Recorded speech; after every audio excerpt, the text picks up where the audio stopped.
Hello students of Standard 10th. Welcome to the digital campus of DAV Moyle Public School. Let's begin with an online session of agriculture. Our today's topic is management of chickpea.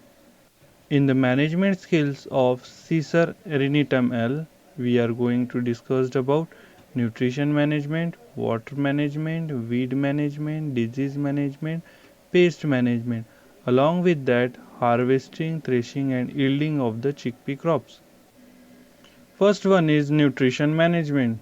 Chickpea requires about 15 to 20 kg nitrogen, 30 to 60 kg phosphorus oxide and 20 to 40 kg potassium oxide per hectare as basal dose. Being leguminum, it fixes atmospheric nitrogen in association with Rhizobium caesare. In order to meet the initial nitrogen requirement, a starter dose of 15 to 20 kg nitrogen is sufficient at the time of sowing. Phosphorus is the most critical nutrient limiting chickpea production. In general, Kabuli type requires more phosphorus fertilizer than Desi chickpeas. Application of 20 to 30 kg per hectare gypsum in acidic soil and sulfur in non-acidic soil is also necessary. Soil applications of 20 kg with magnesium sulfur oxide per hectare is necessary for better crop management in zinc deficient soils. Dual inoculation with rhizobium and phosphate solubilizing bacteria, that is PSB, which is beneficial in chickpea cultivation. Bacillus polymyxia and Bacillus megaternium cultures as being commercially produced for inculcation. The symbiotic association between plants' roots and mycorrhizal fungi have received great attention in recent years. Dual inoculation with Rhizobium and VAM further increases root nodulation and yields. Water plays a crucial role in the growth of the plant. Gram is mostly sown as a rainfed crop and is capable of extraction moisture from a depth less than 1 meter, with most of its roots confined to top to 2 feet soil. However, where irrigation facilities are available, give a pre-sowing irrigation. If winter rainfall fails, give one irrigation at pre-sowing stage and one at pod developmental stage. In no case, first irrigation should be given earlier than 4 weeks after sowing. The water requirement of the crop varies from 250 to 400 millimeters based on critical storage or stages of irrigation. Irrigation the crops at 4 to 6 leaf stage, at branching and pods formation stage. Removal of the top axillary buds is known as nipping. To get maximum yield from the irrigation crops, nipping must be done. It is an essential operation.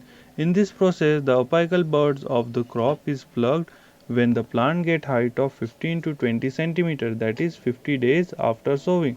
By doing this, vegetative growth of plant stops and lateral branching is enhanced. Thus the plant becomes very more vigorous and produce more flowers and pods. Gram suffers severely by infestation of weeds. Planting time considerably influences the occurrence and manifestation of weed species. The initial 4 to 8 weeks are most critical for weed competition, and the first mechanical weeding has been advised 25 to 30 DAS and the second at 45 to 50 DAS. Chemically, the weed control with pendimethalin as per emerges at 1.0 kg per hectare followed by one hoeing it 45 DAS has been proved effective. Intercropping chickpea with mustard reduces weeds mechan drastically. Some important diseases causing substantial loss in chickpea production in India are wilt and Ascota blight. So we start with wilt. The disease generally appears after 3 weeks of sowing. Internal tissues from the collar region downwards become dark and discolored. The petiole and rachis along with leaflet drops down. Dropping starts from the upper parts of the plant, but soon the entire plant drops down. Sometimes only partial wilting of plant may occur. Crop rotation, rooting out the infected plants from the field, and treating the seeds before sowing with 0.2% thiamine or Captan or Bivestin 50% at 250 gram per quater seed minimizes disease infestation. Next one is Ascota bleat. It is a airborne fungal disease caused by Ascota rabiea. Small circular brown spot appears on the leaves. The spots have discolored margin. Later, black minute dots appears on necrotic lesions arranged in circles. High humidity favors this disease. Use of tolerant varieties, rugging out the infected plants, seed treatment, and sparing the crops with 0.2% Captan or Dithane Z78 are the recommended control measures. Seed treatment with Bavestin and 2.5 gram per kg seed or with trichodermi viride at 4 grams plus Vitvax at 1 gram by making a paste in 5 ml of water per kg seed is also effective for root rot and blight. Gram pod borer and cutworm are the two major pests found on chickpea plant. We start with gram pod borer. The young larva feeds for a short period on tender organs of the plant with the pod formation. Larva feeds on developing seeds after cutting a round hole in the pod and pushing its head inside the pod. Pod borers generally feed on the leaves, buds, and pods. Spraying of the crops with insecticides such as chlorophylls 0.07% or with botanical pesticides like neem seed kernel extract 5%, nimbicidin, Nimex, Akchok or other neem based products or microbial products like NPV 250 LE per hectare provide effective control against gram pod borer. Next one is cutworm. The insect remains hidden during day and becomes active during night. The caterpillar cut the plants at the base, below or just above the soil surface or may even cut branches. Cutworms and pod borers are major pests of chickpea. The cultural practices involves plugging up the field after harvesting the crops to expose hibernating puae of Agrostis or Helicobacter. Clean cultivation, removing plants debris is early planting, intercropping with mustard, linseed, sunflower, safflower, etc. needs based application of insecticides at appropriate time is necessary to control the various types of pests grown in the chickpea.